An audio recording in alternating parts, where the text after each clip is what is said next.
రాజకీయాల్లో అడుగు పెట్టడం ఒక ఎత్తు, అడుగు పెట్టాక అదృష్టం వరించడం మరొక ఎత్తు, అదృష్టం వరించాక దాన్ని నిలబెట్టుకోగలగడం అనేది మరొక ఎత్తు. ఉండవల్లి శ్రీదేవి మంచి డాక్టర్ గారు, గైనకాలజిస్టు, వాళ్ళ ఆయన మంచి డాక్టర్, శ్రీధర్ గారు కూడా. అయితే వాళ్ళకి రాజకీయాలు అలవాట్లేదు. కాకపోతే సామాజిక వర్గ పరంగా కాంబినేషన్ చూస్తే ఎస్సీ ప్లస్ కాపు అన్నటువంటి కాంబినేషన్ వర్కౌట్ అవుతుంది అన్నటువంటి ఉద్దేశంతో ఏదైతే తాడికొండ క్రిందటిసారి ఇవ్వటం అమరావతి ప్రాంతానికి సంబంధించి విజయం సాధించడం జరిగింది.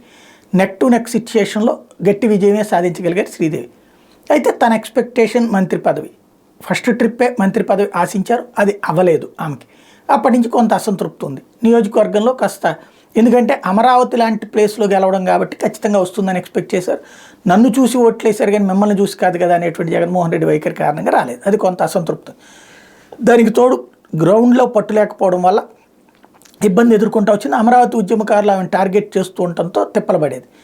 తర్వాత ఆ మధ్యకాలంలో ఇక రెండవసారి టిక్కెట్లకు సంబంధించి ఇవ్వని వాళ్ళ లిస్టులో మొట్టమొదటి పేరు శ్రీదేవిది ఉండటం, ఆమెకి విషయం చెప్పేయడం, దాంతో శ్రీదేవి, కోటంరెడ్డి, మేకపాటి, ఆనం ఈ నలుగురు కూడా ముందుగానే రాజీనామాలు చేసేసి, అంటే ఎమ్మెల్యే హోదాకే రాజీనామా చేయాలి, నేరుగా తెలుగుదేశం పార్టీ తీర్థం పుచ్చుకోవడం. తెలుగుదేశం పార్టీ తరఫున ఆమె చంద్రబాబు గారితో, లోకేష్ గారితో వివిధ సభల్లో పాల్గొనడం.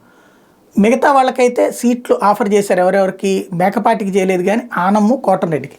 మేకపాటికి ఈమెకి మాత్రం జగను సీట్లు ఇవ్వనన్నారు, ఇటు వీళ్ళు కూడా తెలుగుదేశం వాళ్ళు కూడా సీటు ఇవ్వనన్నారు. కానీ బాపట్ల ఎంపీ స్థానం మీద ఆశ పెట్టుకుంది. బాపట్ల బాద్షా శ్రీదేవి అంటూ వార్తలు కూడా ప్రొజెక్ట్ అయింది. తీరా చూస్తే ఇప్పుడు బాపట్లకి కృష్ణప్రసాద్, మాజీ విజయవాడ పోలీస్ కమిషనర్, మాజీ డీజీ ర్యాంక్ అధికారి కృష్ణప్రసాద్కి ఆ సీటుని కేటాయించింది తెలుగుదేశం పార్టీ. దాంతో ఉలిక్కి పడ్డటువంటి శ్రీదేవి రాజకీయం అంటే ఎట్లుంటుందో నాకు ఇప్పుడే తెలిసిందంటే ఒక కత్తి బొమ్మ పెట్టి ట్వీట్ చేసింది. రాజకీయం అంటే అట్లాగే ఉంటుంది. మనం రాజకీయం ఇప్పుడు జగన్తో కలిసి ఉంటే ఏమైనా తర్వాత ఎమ్మెల్సీ ఇచ్చి ఉండేవాడేమో, అలా సాగుండేదేమో. ఇప్పుడు ఇటుకు వచ్చేటప్పటికి రెంటికి చెడ్డ రేవడైనటువంటి పరిస్థితి. కాకపోతే మరి పార్టీ తరపున యాక్టివిటీ కొనసాగిస్తారో లేదో చూడాలి.